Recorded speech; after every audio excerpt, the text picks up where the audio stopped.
할렐루야. 우리 주님을 사랑하시면 아멘 하시겠습니다. 우리 찬양이 얼마나 귀하고 아름답고 가사가 우리 마음속에 부딪혀오는지 모릅니다. 이 시간에 주님의 사랑의 종소리가 우리 모두를 어떻게 해달라고요? 감싸게 해달라 그러죠. 그렇죠. 하나님께서 우리를 사랑하시는 그 사랑하심으로 우리 가운데 충만한 따뜻함이 있다면 그 사랑으로 서로를 축복하고 또 은혜로 감싸주는 우리 공동체, 우리는 예수님 안에서 바로 형제와 자매들인 줄로 믿습니다. 여러분 마음껏 한번 축복해 주실까요? 옆에 분 한번 축복하십시오. 예수님 안에서 당신에게 좋은 일이 나고 있습니다. 당신은 잘 되고 있습니다. 잘 될 수밖에 없습니다. 예수님의 이름으로 잘 될지어다. 나에게도 좋은 일이 나고 있습니다. 나는 잘 될 수밖에 없습니다. 예수님의 이름으로 잘 될지어다. 우리에게도 좋은 일이 나고 있습니다. 날마다 기적입니다. 날마다 축복입니다. 날마다 치료입니다. 날마다 부흥입니다. 우리나라도 잘 돼야 됩니다. 예수 이름으로 잘 될지어다. 할렐루야. 요즘은 가는 곳마다 한쪽에 가면 내려와야 된다 그러고 한쪽에 가면 내려오지 말아야 된다 그러고 어느 쪽에 장단을 맞춰야 될지 참 애매한 상황이 한두 번이 아닐 때가 있습니다. 이쪽 얘기를 들으면 이쪽 얘기가 맞는 것 같고 저쪽 얘기를 들으면 또 저쪽 얘기가 맞는 것 같고 사실 그러다 보니까 혼란이 오는 것이거든요. 이럴 때 어느 때고 우리나라가 힘들지 않은 적은 없습니다. 혹시 기억하십니까? 아주 오래전부터 항상 신문에는 지금은 총체적 난국이다 뭐 그런 소리 들어보셨습니까? 한 30년 전부터 대한민국은 맨날 총체적 난국 속에서 제가 외우잖아요. 지금 뭐 총체적 난국은 항상 우리나라에 있었습니다. 그런데 그 총체적 난국 속에서 어떻게 살아왔냐면 난국에서 할 때 필요한 것은 기도밖에 없어요. 평안하면 기도 안 하죠. 등 따시고 배부른 사람 별로 기도 안 합니다. 난국 속에서 나오는 거죠. 난세에는 영웅이 나오고 난국에는 기도하는 사람이 나옵니다. 누가 그런 말을 만들었을까요? 제가 지금 만들었잖아요. 한번 따라하세요. 난세에는 영웅이 나오고 난국에는 기도의 용사가 나온다. 그렇습니다. 오늘 이 밤에도 기도하지 않고는 견딜 수 없잖아요. 지난주 이번 주 내내 새벽에 기도하시고 오늘 아침 새벽에도 기도하시고 어제 수능이라고 막 하루 종일 기도하시고 아까 성가대 보니까 우리 원사님들 그냥 목이 많이 쉬신 분도 계신 것 같은데 목이 쉴 땐 뭐로 하느냐? 은혜로 하는 거예요. 그게 또 은혜가 얼마나 또 은혜가 되는지 몰라요. 아주 제가 오늘 마치 이 찬양이 오늘 결혼식 축가 같아갖고 결혼식 축가 같아갖고 우리 반주자가 이쪽 반주자 저쪽 반주자가 어디 갔지? 결혼 날짜가 얼마 안 남았는데 우리 권사님들이 마치 축가 불러주는 것 같아갖고 저는 굉장히 은혜를 받았습니다. 왜냐하면 이 찬양 굉장히 오래된 찬양이거든요. 한 20년 한 20년 이상 30년도 될 수 있어요. 굉장히 오래된 찬양이에요. 반주자가 태어나기 전부터 있었던 찬양이 있을 수 있어요. 근데 이 찬양이 오늘 굉장히 우리 마음의 은혜가 되는 건 뭐냐면 주님의 사랑은 시간과 공간을 초월해서 늘 함께하기 때문이죠. 올라가느냐 내려가느냐에도 신경 쓰겠지만 그러나 더 중요한 건 뭐냐면 지금 우리 마음을 정결하게 해 주십시오. 때로 깜짝 놀라는 건요. 우리 장로님들이 기도할 때 제가 부를 찬양을 제목을 마치되 아까 우리 장로님께서 다른 것 말고 우리에게 정결한 양을 달라고 기도하셨어요. 근데 제가 오늘 부를 찬양이 뭐냐면 한번 따라 하실까요? 정결한 마음 주시옵소서. 성령께서 우리에게 지금 원하시는 거죠. 이 찬양이 아마 오래간만에 아니면 처음 우리 교회에서 부를 수 있어요. 우리 한번 천천히 우리 조주임 찬양 사역자와 함께 같이 한번 불러보도록 하겠습니다.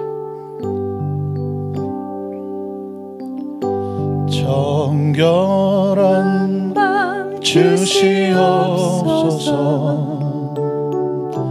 오 주님 정직한 영을 새롭게 하소서. 우리 다 같이 부릅니다. 다시 한번 정결한 마음 주시옵소서.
나를 주님 앞에서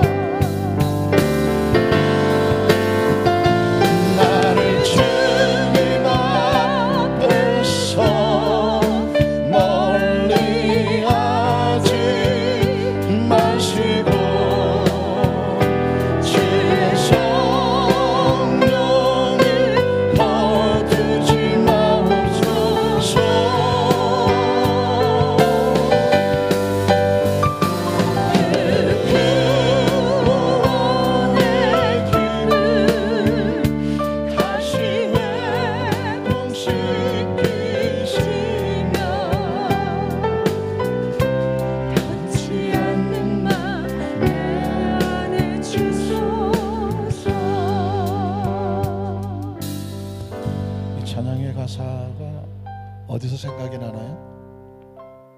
누가 이 고백을 했죠? 시편 51편에 다윗이 그런 고백을 했습니다. 하나님, 내가 머리부터 발끝까지 죄악으로 가득하지만 주님 앞에 회개하고 통회하고 자복합니다. 그 우슬초로 나를 정결케 하시고 주의 성령을 내게서 거두지 마시고 내 안에 정직한 영을 창조해 달라 새롭게 하여 주셔서 늘 성령 안에서 살게 하여 주시옵소서. 그 고백을 했거든요. 사실 자꾸 세상은 이것저것 우리 마음을 혼란하게 하려고 하지만 이럴 때일수록 우린 우리 심령 속에 정직한 영을 붙잡아야 됩니다.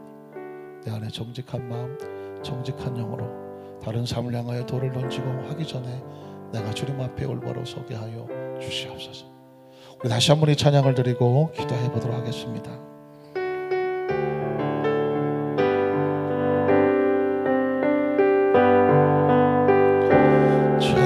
정결한 마음 주시옵소서. 오 주님, 정직한 영을 새롭게 하소서. 다시 한번 고백합니다. 정결한 마음 주시옵소서. 주님, 정직한 영을 새롭게 하소서. 나를 주님 앞에서 멀리하지 마시고 나를 주님 앞에서 멀리하지 마시고 주의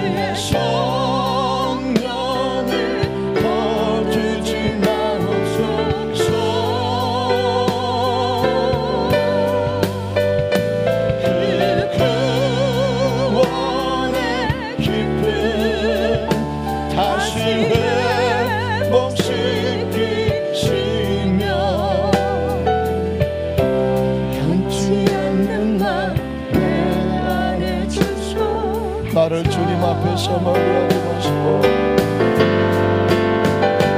나를 주님 앞에서 멀리하지 마시고 주의 성령을 거두지 마옵소서.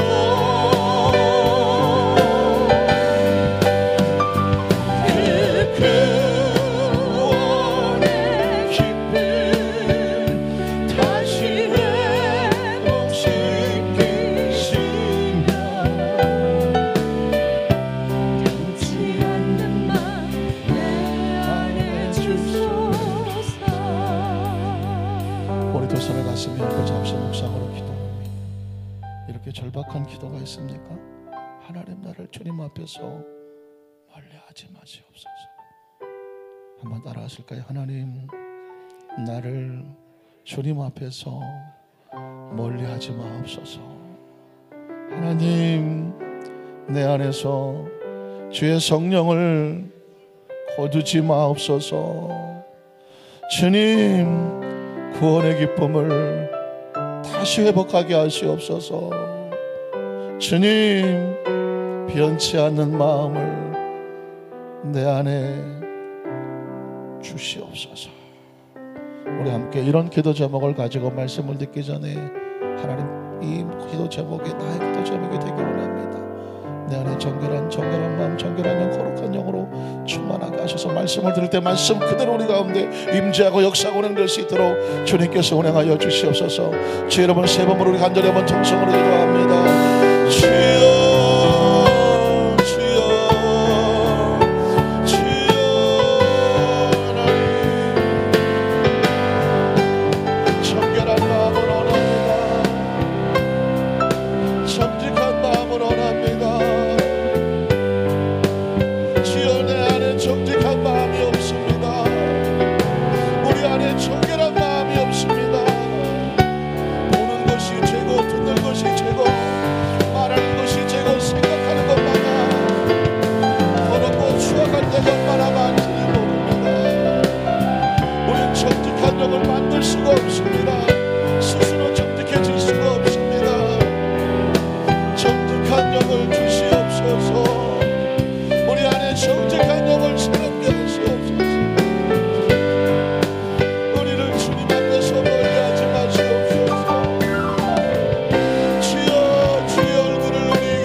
성령님과 동의하고 성령 안에 살며 성령으로 충만하고 성령님을 인정하려고 모셔드리고 성령의 지혜를 구하고 성령으로 충만하고 충만하고 충만하도록 성령으로 충만하고 충만하고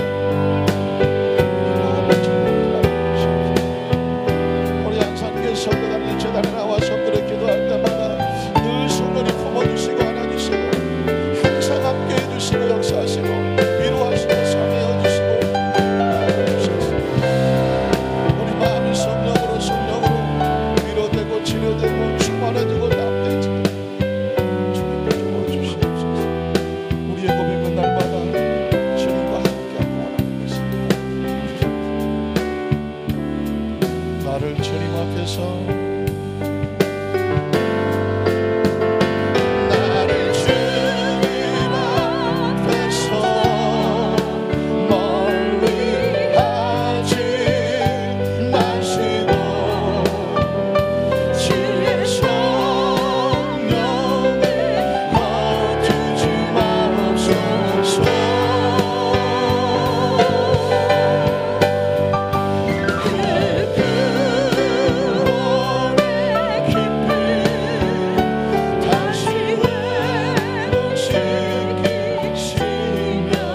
다시 한번 나를 주님 앞에서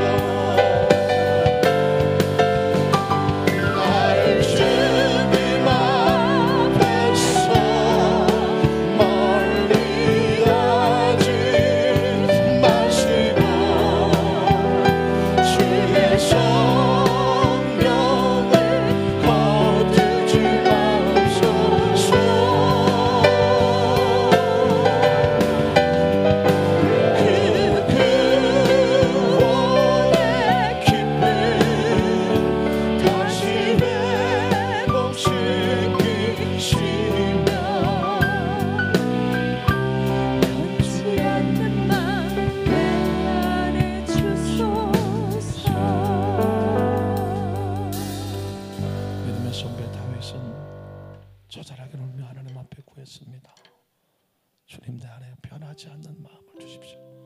흔들리지 않는 마음을 주십시오. 정직한 영을 새롭게 하십시오. 나를 주 앞에서 멀리 하지 마시고 날마다 주의 거룩하고 정결한 영으로 채워주시옵소서. 하나님, 그것이 우리가 사는 길이고, 그것이 하나님 앞에 올바로 서는 길이고, 주님의 뜻을 하는 길이고, 영적으로 무장하는 길이고, 기도가 회복되는 길이고, 치유 역사가 나타나는 길이고, 하나님 모든 환경 속에 가난과 저주가 떨어져 나가는 길이고, 하나님 앞에 올바로 서는 길인 것을 하나님이 깨우쳐 주시고 알게 하셔서 감사합니다. 이 예배 참석한 우리 모든 성도들은 거룩하고 성결하고 주님의 은혜의 빛이 신령한 광채가 그 믿음의 기도 속에 성령님과 함께 우리 성도들 가운데 충만히 나타나도록 역사하여 주시옵소서. 한 주간 동안 지치고 힘들고 어렵고 여러 가지 많은 일이 있었지만 세상의 먼지와 때와 생각과 여러 가지 감정이 뒤섞여 자리에 나왔다고 할지라도 이미 성결하게 거룩한 영으로 높이시고 정직하게 하셔서 주님 앞에 올바른 선모로 세마포의 옷을 입고 선 모습으로 서사오니 이제 주께서 말씀하시고 역사에서 운행하시고 말씀이 선포될 때 강력한 성령 임재와 능력으로 품으시는 역사가 있게 하여 주시옵소서. 예수님 이름으로 간절히 축복하고 기도드리옵나이다. 아멘. 우리 다 계시면 한번 축복할까요? 성령으로 충만하십시다. 성령님과 동행하십시다. 할렐루야. 우리 함께 따라하실까요? 아나니아와 삽비라를 통한 영적 교훈 2. 여러분, 성경 속에서 아나니아와 삽비라 발음을 잘해야 되겠네요. 아나니아와 삽지라가 아니라 삽비라. 그 전에 아셨습니까? 아나니아와 삽비라 처음 들어본다. 처음. 이때 손 들면 약간 거시기 하니까 안 드시네. 아나니아와 삽비라라고 하는 이름이 이렇게 자주 등장하는 이름은 아닙니다. 두 사람이 부부죠. 그런데 사도행전 5장에 갑자기 등장을 하고 그 성경을 읽는 사람들에게 굉장한 충격을 줍니다. 잠깐 등장하고 아주 무서운 죽음을 당하고 그 성경 읽는 사람들에게 굉장한 영적인 두려움을 갖게 하면서 이거 뭐지? 하면 깨우쳐주는 것이 바로 아나니아와 삽비라라고 하는 부부의 이름입니다. 이 사람들의 이야기를 알기 위해서는 먼저 몇 가지 이야기를 하고 싶은데, 첫 번째는 뭐냐면 혹시 아주 어렸을 때에 돼지 12마리가 소풍을 갔던 이야기를 기억해내십니까? 아주 오래전 롱롱타임하고 호랑이 담배 피던 시절에 돼지가 12마리가 소풍을 가죠. 근데 개천을 건너고 나서 인원 파악을 해야 되지 않겠습니까? 집합. 그래서 인원 파악을 합니다. 그랬는데 몇 마리예요? 이거 다 하시네. 그죠? 11마리밖에 없는 겁니다. 분명히 12마리가 출발했는데 앞만 셔봐도 한놈, 두시기, 석삼, 너구리, 오징어, 육개장, 칠면조, 팔보채 갖고 이렇게 쉬었는데 11마리밖에 없는 것입니다. 그래서 그냥 돼지들이 큰일 나갔어요. 한 놈이 어디 갔냐? 그러다가 한 놈이 있다가 그 앞에 있는 대장한테 대장님 쉬었습니까? 그러니까 쉬었어요? 안 쉬었어요? 여기다가 물어봐야 돼요. 그러니까 안 쉬었어요. 아차, 나를 안 쉬었구나. 그러면서 자기를 쉬니까 12마리가 됐습니다. 그래 옆에 있던 사람이 당신은 대장 자격이 없다고, 내가 하겠다고. 다른 돼지가 대장이 돼서 또 앞으로 가다가 또 개천을 넘었습니다. 개천을 넘을 때마다 인원 파악, 집합. 또 한 놈, 두시기, 석삼, 너구리, 오징어 또 시작했습니다. 또 한 마리가 없네. 또 한참 찾다가 보니까 대장님 쉬었습니까? 쉬었어요? 안 쉬었어요? 여기다 물어봐야 돼. 그때 현장에 있었던 것 같아요, 제가 보기엔. 그래 보니까 또 안 쉬었어요. 그래서 이 돼지들은 소풍만 가서 쉬면 꼭 자기를 안 쉬죠. 그런데 돼지만 그런가요? 사람들도 가끔 어디 야외 같은 데 가갖고 인원 파악해오라 그러면 한 명이 없습니다. 어디 갔지? 그러다가 당신도 쉬었어? 했더니 저를 안 쉬었습니다. 이런 간혹 이런 경우가 나오게 됩니다. 사실 이 이야기는 12명이면 조직이잖아요. 그 조직에는 리더십이 있고 리더가 있고 질서가 있어야 됩니다. 근데 리더자가 잘 쉬지 못하고 질서가 엉망이게 돼버리면 그 조직은 흔들리게 되는 것이죠. 어떻습니까?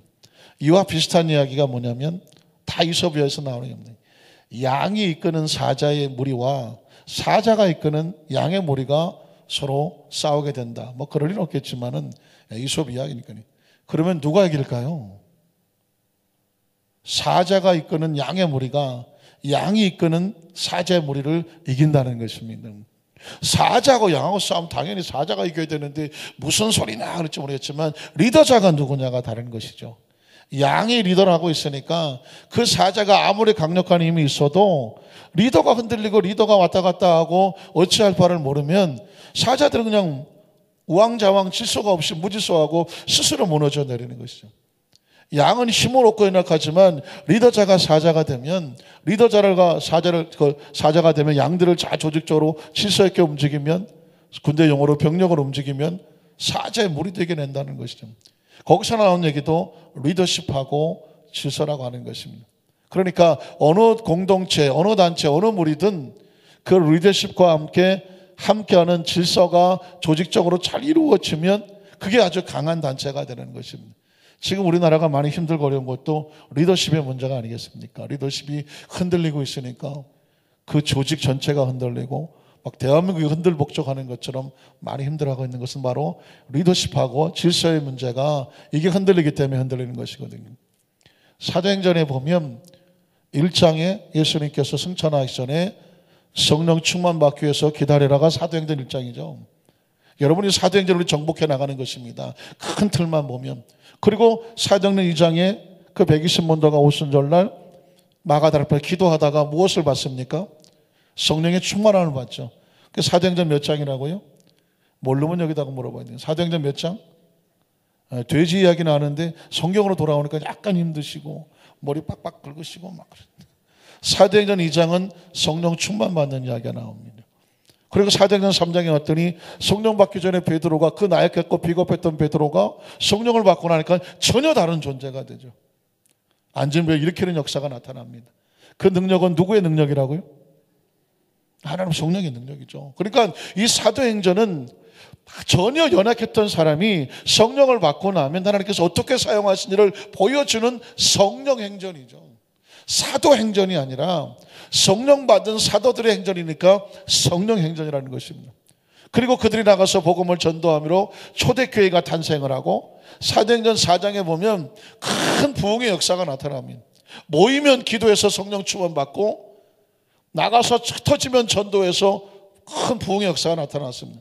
자, 우리가 볼 때는 부흥의 역사지만 조직적인 의미로 본다고 하면 어떻습니까? 갑자기 단체가 생겼어요. 교회라는 무리가 생기고 그리고 조직이 생겼습니다. 뭐가 필요합니까? 리더자가 있어야 되고 뭐가 필요하죠? 질서가 있어야 되는 거죠. 그래서 리더자는 당연히 베드로 사도를 중심으로 한 12제자가 리더자가 됩니다. 그런데 여기서 굉장히 중요한 얘기가 나오죠. 12제자를 사도라고 말을 하죠. 사도에 대한 정확한 개념이 있으셔야 돼요. 사도는 예수님이 직접 불렀죠. 12제자는 예수님이 불렀습니다. 사도가 되려면 예수님이 불러야 돼요. 그리고 뭐가 있었냐면 예수님의 가르침도 받아야 되지만 그 죽음과 부활의 증인이 돼야 돼요. 부활을 봐야 돼요. 그게 사도예요. 그리고 이제 사도의 사명은 그 부활의 증인이 돼서 복음을 전하는 자가 되는 거죠. 그래서 이 세 가지에 해당되는 사람은 12명밖에 없어요. 그 중에 하나는 이제 가룟 유다는 뭐 딴 길로 가셨고 11제자인데 초대교회에서 마태를 새로 뽑아서 12명의 제자가 되는 것입니다. 자, 그런데 여기 12제자에 들지 않는 한 사도라고 하는 사람이 나오죠. 그 사도가 누구예요? 바울이죠. 바울은 12제자도 아니고, 그렇죠? 예수님이 제자를 따라다니면서 배운 적도 없고, 예수님은 바울은 살아생전에 예수님 만난 적도 없고, 그렇죠? 그런데 어느 날 바울이 이제 사도라고 얘기를 딱 하게 되죠. 그건 뭐냐면 바울은 예수를 생전에 만난 적은 없지만 다메섹 도상에서 만났고 영적으로 만났고 그리고 거기서 예수님께서 환상 가운데 그를 사명을 맡기셔서 선교의 사명을 주었죠. 그리고 그는 예수님의 말씀에 대해서 아라비아 광야 가서 3년 동안을 공부를 합니다. 말씀을 연구하고 구약 성경을 합니다. 그래서 바울은 스스로 자신이 그리스도의 사도라고 주장을 합니다. 근데 사실은 예수님의 제자들과 사도 바울의 관계는 별로 좋지 않았습니다. 이런 얘기는 별로 성경 속에서는 나오지 않는 이야기인데 사실 관계는 별로 좋지를 않았습니다. 왜 그랬냐면 예수님의 12제자만 사도인데 바울이 나도 사도다라고 나오니까 베드로하고 바울은 별로 관계가 좋지 않았습니다. 왜냐하면 당신이 왜 사도요? 사도는 12제자만 사도가 될 수 있습니다. 그랬더니 바울도 나는 당신들처럼 예수님 생전에 그렇게 교육받지는 않았지만 나는 영적으로 예수님을 만났고 그분이 나를 세우셨고 사명을 맡겨주셔서 이 사명을 감당하니 나도 사도요. 그래서 워낙 그 바울 서신이 신약성경에 13권을 썼죠. 13권 쓰다가 보니까 바울이 쓴 성경이 많다 보니까 그리고 거기에 매번 서두에 예수 그리스도의 종이요 사도된 나 바울은 그래서 자신이 항상 사도라는 얘기를 씁니다. 왜? 얘기 안 하면 모를까 봐. 그래서 바울은 항상 자신을 사도라고 얘기를 합니다. 그래서 바울 사도 하도 사도를 많이 들어갔고 바울 그러면 그냥 바울 그러면 조금 어색해 갖고 바울 사도 바울 막 이렇게 항상 사도가 따라다니죠. 제가 이 이야기를 드리는 것은 뭐냐면 오늘날도 자신들이 사도라고 하는 신사도주의라고 하는 것이 있기 때문에 말씀을 드리는 거예요. 사실은 진짜 사도는 12제자만 사도라고 말하고 바울은 또 다른 의미에서 어떤 사람은 사도로 인정하지 아니하고 어떤 사람은 영적인 것을 만난 것을 사도로 인정하고 본인이 성에 기록해 놓았기 때문에 바울까지는 사도 바울이라고 불러주는 그래서 정확하진 않아요. 조금 구분할 필요는 있어요. 12제자 사도와 바울 사도의 의미는 약간의 의미가 달라요. 그런데 최근에 나오는 신사도주의는 전혀 다르죠. 오늘날도 여전히 사도가 있다. 지금도 새로운 사도가 나오고 사도들이 계속 사람을 세워서 사도로 만든다라고 하는 신사도주의가 있는데 혹시라도 여러분 주위에서 이런 부분이 나오면 한국 교단에서는 약간 그 부분에 대해서 정확하게 인정하지 않고 있기 때문에 혹시도 그런 영적인 분별하실 필요가 있어서 말씀을 드립니다. 자, 12명의 사도 가론들 제외하고 초대교회 리더십으로 세워지게 됩니다. 그리고 베드로가 그 초대교회의 최고의 지도자가 되죠. 문제는 사도행전 4장에 베드로가 지도를 잘하고 있는데 마지막 장에 보면 구레네 사람 요셉이라고 하는 사람이 큰 은혜를 받아서 그리고 초대교회는 은혜가 크니까 그 받은 어떤 물질이라든가 축복받은 것을 홀로 쓰지 아니하고 그 교회 공동체에 가져와서 많은 사람들과 나누어 썼어요. 많은 사람들에게 나누어 주기를 원했습니다. 그래서 구레네 사람 그 요셉이 와서 자신의 판 그 땅인지 재산인지 그냥 그 성경에 보니까 예물을 가져왔다고 되어 있어요. 가지고 있는 전액을 가져온 거죠. 그러니까 많은 초대교회 사람들이 큰 기쁨이 되고 은혜가 됐습니다. 이게 정상적인 하나님의 공동체의 모습인데요. 그러다가 보니까 무질서가 하나 생겨납니다. 무질서. 그건 뭐냐면 아시죠? 전문적인 용어인데 어쩌구리? 저 구레네 사람 요셉이 교회 저렇게 전심으로 헌신하는 걸 보니까 많은 사람들의 존경을 받고 많은 사람들이 기뻐하고 교회에 큰 힘이 되네. 그러면 나도 해볼까? 여기까지는 좋았는데 아나니와 삽비라가 자신이 어떤 땅을 팔아서 얼마만 가져왔어요? 일부만 가져왔어요. 반을 가져왔는지 일부를 가져왔어요. 그리고는 뭐라고 말했나요? 내가 땅의 값의 전부를 가져왔습니다 라고 말했습니다. 여기서 굉장히 중요한 원리가 하나 나옵니다. 저는 그 전에 이 성경 읽을 때마다 좀 퀘스천이 있었어요. 아니 반을 가져왔던 3분의 1을 가져왔던 하나님께 가져와서 드리는데 그게 뭐가 잘못됐나? 뭐가 잘못됐냐면 구레네 사람 요셉은 진심으로 감사한 마음으로 예물을 드린 거예요.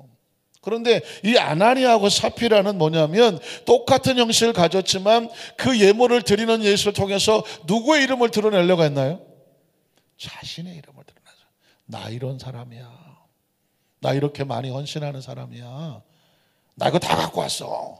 해서 그런 어떤 남이 받는 것에 대해서 나도 그런 인정을 받고 싶은데 진실되지 못한 마음으로 자기를 드러내려고 해서 여기서 굉장히 중요한 초대교회의 질서가 잡혀지게 됩니다. 자, 사람들이 모여서 교회를 세우고 공동체의 조직이 세워지고 하나님 앞에 예물을 드리고 헌금을 드리고 하게 되는데, 그 예물과 헌금은 구별된 거잖아요. 하나님께 드려지는 것이잖아요. 거기엔 마음이 있어야 되고 정직하고 정결해야 되잖아요. 거기에 대해서 숨기고 그러는 건 안 되는 거잖아요. 하나님께 드리면서 이거 전부예요 라고 왔는데, 드리는 사람의 마음이 거짓을 말하고 있습니다. 그러니까 그런 예물이 하나님께 받아들여질 수 있겠느냐라고 하는 것이 초대교회 질서의 덜커덕 문제가 되는 것입니다. 그래서 아나니아가 그 예물을 드렸다가 네가 왜 하나님의 영을 속이려고 하는가, 성령을 속이려고 하는가 하면서 아나니아가 그만 세상을 떠나게 됩니다. 무서운 역사가 나타났죠. 이걸 통해서 보는 것은 뭐냐면, 지금 성령께서는 이 초대교회가 세워지고 사람들이 모여 있으니까 영적으로 보지 않으면 사람들이 모여 있으니까 사람의 조직으로 보여요. 처음 초대교회를 향해서 그 질서를 누가 세워나가느냐? 하나님의 성령이 세워나가는 것입니다. 그 성령 속에서 모양과 형식이 있다고 해서 그것이 예배가 되고 예물이 되고 기도가 되지 아니하도록 거룩하고 정직하지 않으면 그건 예물이 아닌 거죠. 거룩하고 정직한 찬양이 아니면 그건 찬양이 아닌 것이죠. 열심히 성악은 잘했는데 마우 하고 불렀는데 사실 정작 그 사람의 마음속에 하나님을 향한 믿음과 고백이 없다고 하면 사람들은 은혜를 받을 수가 있어요. 야, 진짜 잘하네. 오, 이거 잘할 수 있잖아요. 그런데 그 속에 하나님을 경외하는 마음이 없으면 그것이 찬양인가? 기도도 청산유수 같이 할 수 있어요. 그러나 그 정말 기도하는 사람이 하나님과 그 진실된 마음으로 심령을 고백하는 것인가? 만약에 그것이 아니고 어디서 가져와서 열심히 남이 한 기도를 멋있게 읽었다. 읽는 것도 기도가 될 수 있어요. 그러나 자기 마음이 없는 거라고 하면 그 기도를 정직한 기도를 할 수 있을까요? 정직한 기도가 아닌 거죠. 이런 거를 성령께서 아주 싫어하신다는 것이죠. 그 전에 김세환이라고 하는 가수 아시나요? 뭐 세시봉하고 7080인데 그분이 크리스찬인 거죠. 그분이 처음 이제 예수 믿고 얼마 안 되니까 노래를 잘하니까 복음성가를 한번 취입해봐라. 그랬고 자기가 복음성 하나를 취입을 했다는 것입니다. 주는 나를 기르시는 목자요. 기억하시죠? 근데 테이블 다 녹음이 다 끝났는데 자기가 들어보고 깜짝 놀라갖고 테이블 전부 다 회수해갖고 전랑 폐기한 적, 다시 만든 적이 있다고 하더라고요. 왜냐하면 주는 나를 기르신 이렇게 나야 되잖아요. 들어보니까 나는 주를 기르시는 가사가 바뀌었어.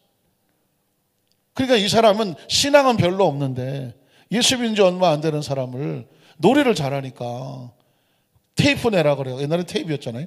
테이프를 내라고 했는데 그냥 얼떨결에 자기는 그냥 노래를 잘하니까 불렀는데 어떻게 불렀는지 모르겠지만 주님과 나가 바뀌었어.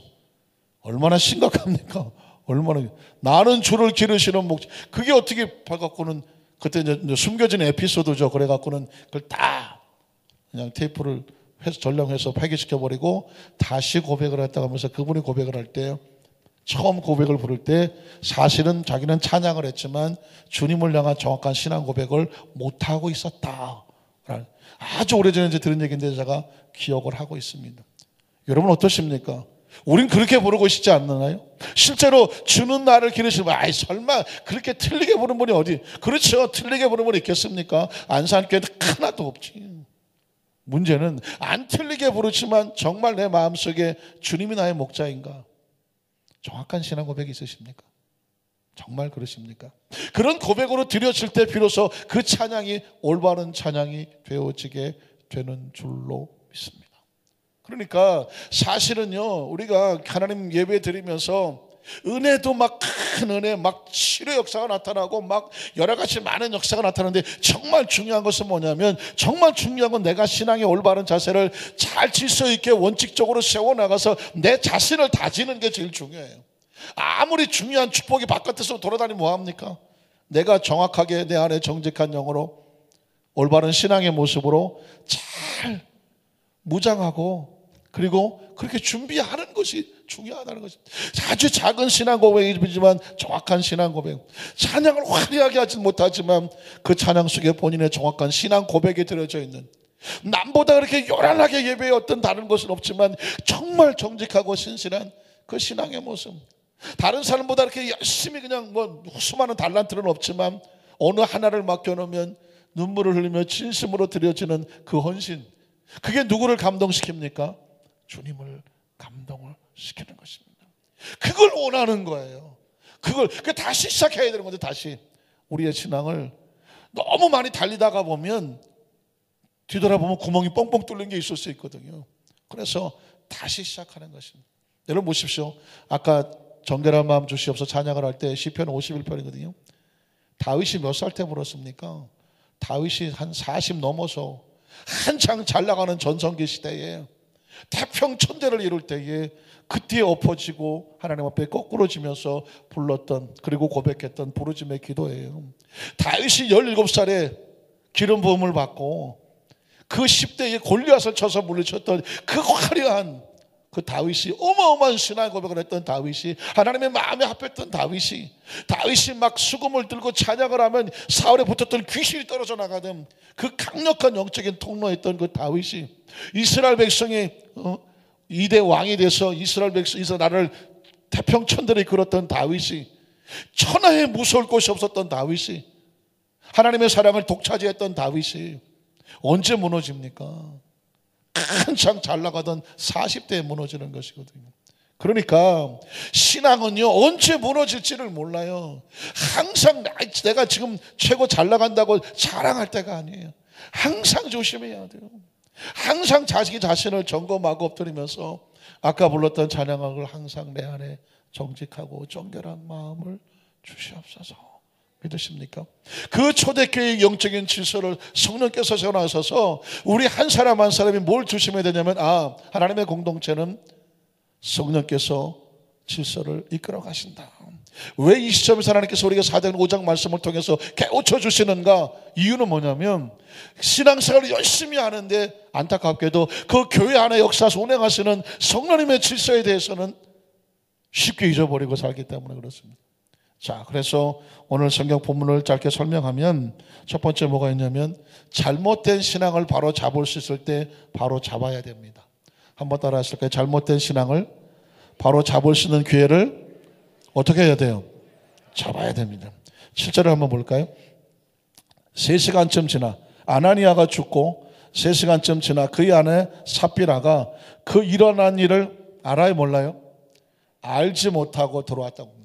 신앙생활 가운데요, 제일 안타까운 게 뭐냐면 모르는 게 가장 안타깝습니다. 신앙생활은요, 모르면 죽습니다. 삽비라는 방금 이런 일을 몰랐기 때문에 결론부터 말하면 죽었잖아요. 예수를 모르면 하나님을 모릅니다. 하나님을 모르면 창조를 모릅니다. 창조를 모르면 자기가 누군지를 모릅니다. 어떻습니까? 자기가 누군지 모르면 이 세상에 사는 목적을 모르고 가치를 모릅니다. 그리고 그 창조를 모르고 이 세상을 떠나서 어디로 가는지도 모르고 천국을 모릅니다. 천국을 모르면 영생도 모릅니다. 예수 하나 모르면 아무것도 모르는 것이죠. 그냥 본능으로 사는 것입니다. 예수를 알게 되면 하나님을 알게 됩니다. 하나님을 알게 되면 창조를 알게 되죠. 창조를 알게 되면 내가 누군지를 알게 되죠. 내가 누군지 알게 되면 이 사는 삶의 모든 원리를 알게 되죠. 이 세상을 떠나면 갈 데가 있죠. 천국이 있죠. 영생이 있죠. 예수를 알면 모든 것을 알게 됩니다. 믿으십니까? 그래서 제가 말씀드리죠. 예수님은 누가 믿느냐? 똑똑한 사람만 믿습니다. 갑자기 왜 겸손하시지? 예수는요, 누가 믿느냐? 똑똑한 사람만 믿습니다. 그리고 예수를 믿으면 똑똑해집니다. 아유, 저 목사님은 무식해. 예수 믿으면 어떻게 똑똑해져? 똑똑해집니다. 엄청 똑똑해집니다. 왜? 삶의 위치를 다 깨닫게 돼요. 아하가 많으니까. 아하 기억하시죠? 오늘 삽비라는 불과 3시간 전에 자기 남편에게 무슨 일이 일어난지를 몰랐습니다. 만에 알았더라면 아나니아는 죽지 않았습니다. 그래서 우리는 어떻게 해서든지 예수를 믿고 하나님의 자녀가 되면 오늘 이 밤에도 한 주간 내내 기도하시라고 했으시고 힘들고 어려워도 오늘 이 밤에 나오는 이름을 알아야 살아요. 한번 따라 하실까요? 알아야 산다. 혹시 우리 남성들 가운데에 육군은 화학학교 출신입니다. 화학학교. 나 군대 있을 때 화학병이었다. 여기는 아니고 여기는 아니고. 화학병이 하나도 없네요. 예. 그러니까 제가 군대 생활을 저 광주에서 했는데 광주에 보면 전투병과 학교가 있어요. 거기에 보병학교, 포병학교, 기갑학교, 탱크, 화학학교 이렇게 4개가 있습니다. 근데 제가 기갑만 빼놓고 포병, 화학을 다 있어봤는데 각 학교마다 교육기관이니까 마크가 있어요. 혹시 옛날 군대 사시면 마크 기억하실 겁니다. 그래서 기갑학교 같은 경우에 탱크 부대는 뭐라고 하는지 아십니까? 초탄 명중. 초탄이 뭐예요? 첫발이 명중을 해야 돼. 놓치면 지가 맞은. 기갑학교는 여기다가 초탄 명중 이러고 써붙이고 다니고, 보병학교는 기억하시나요, 누가? 나를 따르라. 보병학교 이제 장교들은 나를 따르라 해서 부하들이 따라와야 돼요. 포병학교는, 제가 병과가 포병이었는데, 포병학교는 뭐냐면 알아야 한다예요. 왜? 알아야 포를 쏴. 갖다 놓으면 모르면 포를 못 쏴요. 그 포병학교는 맨날 공부 가르쳐야 돼요. 예, 포를 어떻게 올리고 뭐 돌리고 넣고 뭐 하는 게 맨날 공부만 시켜요, 포병학교는. 그런데 깜짝 놀랐어요. 화학학교 가보고 깜짝 놀랐어요. 거기는 알아야 한다가 아니라 알아야 산다. 알아야 산다. 왜? 화생방가스, 화학가스, 생물학가스, 방사능가스, 가스를 취급하는데, 그러니까 가스의 내용을 모르면 아이고 하고 들이마시면 어떻게 돼요? 죽어요. 그래서 화학학교는 알아야 살더라고. 여러분, 예수 믿는 거는 화학학교예요. 알아야 사는 거예요. 모르면 죽는 거예요. 예수를 믿는 게 아니라 예수를 알아야 사는 거예요. 예수를 믿는다는 것은 예수를 아는 것입니다. 자, 두 번째. 그래서 어떻게 됩니까? 8절에 보면 기회를 줍니다. 베드로가 이르되 그 땅판 값이 이것뿐이냐. 제가 오늘 너무 말을 많이 했더니 막 혀가 아주 더 이상 할 말이 없는 것 같은데, 하루 종일 할 말을 다 한 것 같은데. 자, 그 땅판 값이 이것뿐이냐. 내게 말하라 하니 이르되, 이게 뭐예요? 기회가 왔잖아요. 한 번 더 기회를 주는 거잖아요. 그런데 이 삽비라가 앞에 무슨 일이 난지를 모르니까 아주 천연덕스럽게 남편하고 탁칠하게 입을 맞췄고 짜지 않았습니까? 그래서 뭐라고 말합니까? 예, 이것뿐입니다 라고 말합니다. 기회를 놓치고 말았습니다. 두 번째 어떻게 됩니까? 성령을 속이면 심판이 있습니다. 안타깝지만 한번 따라하실까요? 성령을 속이면 심판이 있습니다. 자, 삽비라는 기회를 놓쳤습니다. 9절에 보니까 이렇게 말하죠. 베드로가 이르되 너희가 어찌 함께 꾀하여 무엇을 시험하려 합니까? 주의 영을 시험하려 하느냐? 거짓을 말해도 주의 영이 모를 것이라 생각하느냐? 베드로를 속인 것이 아니라 누굴 속인 거예요? 성령을 속인 것이죠. 10절에 보니까 어떻게 됩니까? 내 남편을 낭사하고 오는 사람들의 발이 문 앞에 이르렀으니 또 너를 메어 내가리라 하니, 10절이요. 곧 그가 베드로의 발 앞에 엎드려서 혼이 떠나더라 하고 말합니다. 성령을 속이니까 아나니아와 삽비라가 목숨을 잃었습니다. 좀 가혹하지 않습니까? 아니 그래도 그렇지, 그래도 뭐 좀 가져와서 예물이라고 가져온 사람들인데 그 사람들의 영혼이 떠나갔을까? 초대교회가 세워지면서 영적인 질서를 세울 때에 그 질서 하나가 잘못되면 공동체가 무너지는 거예요. 그래서 그 시대 속에서는 질서를 잡기 위해서 잘못되고 성령을 속이고자 하는 그 잘못된 행위가 끊어져 나가는 것입니다. 여러분, 예수를 믿으면 우리 하나님은 좋으신 하나님 그러지만 사실은요, 두려움이 필요합니다. 왜냐하면 하나님을 경외하라고 할 때 경은 존경한다는 경과 외는 두렵다는 것입니다. 그러니까 하나님을 너무너무 존경하기 때문에 하나님이 어때요? 두려운 거예요. 너무 귀하면 두렵습니다. 아십니까? 정말 소중히 여기면 두려운 거예요. 함부로 하지 않는다는 것입니다. 제가 그 전에 조영기 목사님 비서실장을 처음 했을 때 지금 생각하면 정말 처음 엘리베이터를 같이 탔습니다. 당회장실이 10층에 있었습니다. 선교센터 8개. 수행하시는 뭐 부목사님들 또 뭐 안전위원 장로님들 이제 다 같이 와요. 엘리베이터를 딱 탈 때는 저하고 둘만 탑니다. 다른 분들은 다 바깥에 있죠. 제가 먼저 타서 이제 10층을 누르고 목사님 뒤에 계십니다.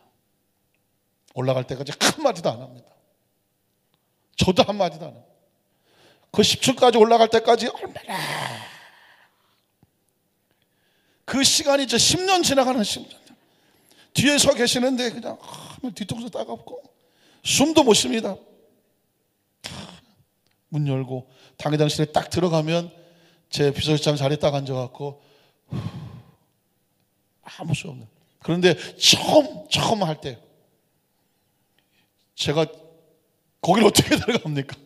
조 목사님 얼굴 멀리서나 봤지 옆에 가까이 가본 적도 없는데 이걸 이제 처음 이제 타야 됩니다. 근데 지금도 잊어버리지 않아요. 제가 못 탔어요. 목사님이 먼저 들어가서 조 목사님 먼저 들어가셨어요. 뒤에서 지금도 기억납니다. 김홍원 목사님 뒤에서 날 밀었습니다. 뭐 하냐고 빨리 들어가. 그래갖고 제가 밀려서 들어갔어요. 밀려서. 스스로 못 들어가서. 그게 뭐냐면 언감생심 조 목사님 근처에 갈 수가 없었던 거죠. 지금 생각하니까. 물론 이제 나중에는 이제 뭐 익숙해져서 이제 목사님 모시고 하게 됐지만은 그 처음에 정말 너무 조 목사님 처음 뵀을 때는 눈도 못 맞췄습니다.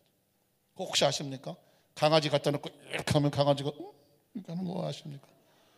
조 목사님 제가 처음 따가서 비서실장 명령 받고 첫 인사하러 갔는데 이제 33살 때거든요. 탁 갔는데 4살 때니 갔더니 딱 앉아 계시니 막 눈에서 불이 확 나오더라고요.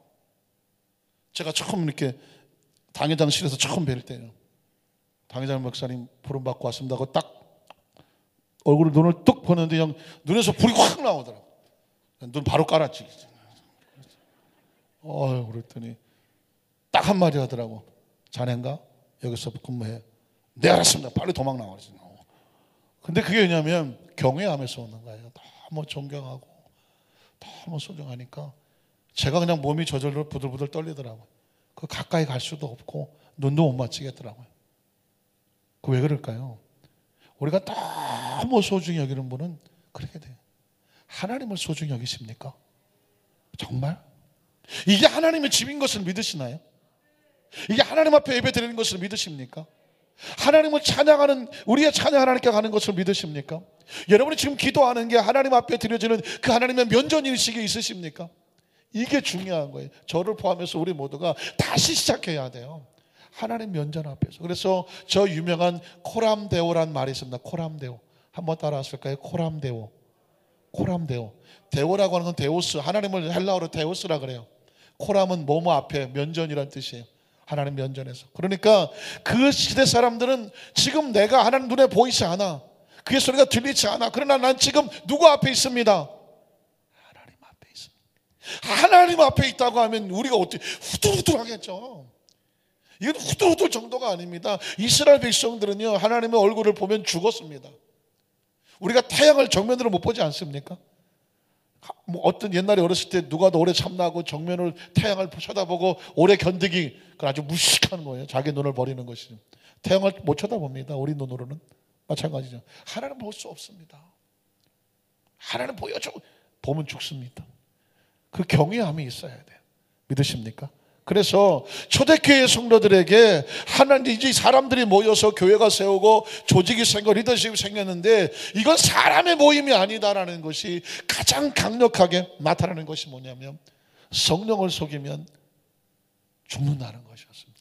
그래서 여러분 하나님을 어기면 초대교회뿐만 아니라 성경 속에서 멀쩡한 사람은 하나도 없습니다. 아담과 하와가 하나님 말씀을 어기고 멀쩡한가요? 에덴을 통째로 잃어버렸습니다. 가인이 아벨을 쳐서 죽이고 멀쩡한가요? 가인은요 가룟 유다보다 더 불쌍한 사람입니다. 가룟 유다는 돌아가시기나 하셨지. 가인은 죽지도 못했습니다. 그 고통과 아픔을 겪으며 살았습니다. 그게 더 어려운 것입니다. 제가 시를 하나 쓴 게 하나 있는데 이거 해도 되나? 내 인생에 나를 아프게 했던 모든 사람들은 가인처럼 오래 살지어다 그랬어요. 무슨 문제 아시겠어요? 여러분 가룟 유다가 행복합니까? 가인이 행복합니까? 둘 다 불행하죠. 그러면 누가 더 불행합니까? 가인이 불행한 거예요. 이 사람은 죽지도 못했어요. 그 고통을 죽을 때. 왜? 가인을 죽였다간 7배나 더 받는다 그랬거든. 그게 뭔 의미입니까? 회개도 못하고 자신이 저지른 그 죄의 고통과 아픔을 가지고 평생을 살아가야 되는 게 더 힘든 거예요. 아십니까? 그래서 성경 속에서 하나님을 떠났던 사람은, 멀쩡한 사람은 없어요. 사울이 멀쩡했나요? 하나님의 말씀을 어기니까 악신이 들리고 결국은 자기 칼에 자기가 찔러서 죽었습니다. 왜 이런 얘기가 필요하냐면, 때로 우리의 마음속에 우리 스스로 선을 정해 놓아야 돼요. 난 이 차선을 넘지 않는다. 왜? 넘으면 죽는다고 있어야 돼요. 좋으신 하나님만 얘기하니까 하나님의 은혜가 너무 값싼 거예요. 이래도 좋고 저래도 좋고 뭐, 이게 뭐냐면 차선이 없는 거예요. 그리스도는 철저하게 좋으신 하나님은 이 차선 안에서예요. 차선 안에서. 믿으십니까? 하나님과의 관계를 철저하게 그래서 지키는 거예요. 하나님이 나한테 맞추는 것이 아니라 내가 하나님 앞에 맞추는 것이죠. 그래서 마지막 세 번째로, 초대교회는 이 일로 인해서 질서가 세워지게 됩니다. 한번 따라 하실까요? 교회의 질서를 세우시는 성령님을 두려워하라. 11절을 보니까 온 교회와 이 일을 듣는 사람들이 다 크게 뭐 하게 될까요? 두려워합니다. 뭐 하면 안 되겠구나. 뭐 하면 안 되겠구나. 졸면 안 되겠구나. 성가대 빠지면 안 되겠구나. 뭐 하면 안 되겠구나. 성령을 속이면 안 되겠구나. 예배가 예배답지 않으면 안 되겠구나. 예배 시간에 핸드폰 보면 안 되겠구나. 예배 시간에 딴짓하면 안 되겠구나. 사실 하면 안 되는 거예요. 예배 시간에 그러면 안 되는 거잖아요. 왜냐하면 우리가 지금 하나님 앞에 와 있다는 인식이 없어서 그래요. 이 일 딱 하나로 인해서 초대교회는 그냥 질서가 확 잡힙니다. 모두가 성령을 두려워하게 됩니다. 사랑하는 성도 여러분, 여러분 하나님을 두려워하십니까? 하나님 좋으신 하나님인데 왜 두려워? 좋으신 하나님이니까 경외함으로 두려워하는 것입니다. 그래서 매일 매 순간마다 우리 행동거지나 모든 생활이 아주 조심스럽게 겸비하고 근신하고 정결하게 자기를 다지는 것입니다.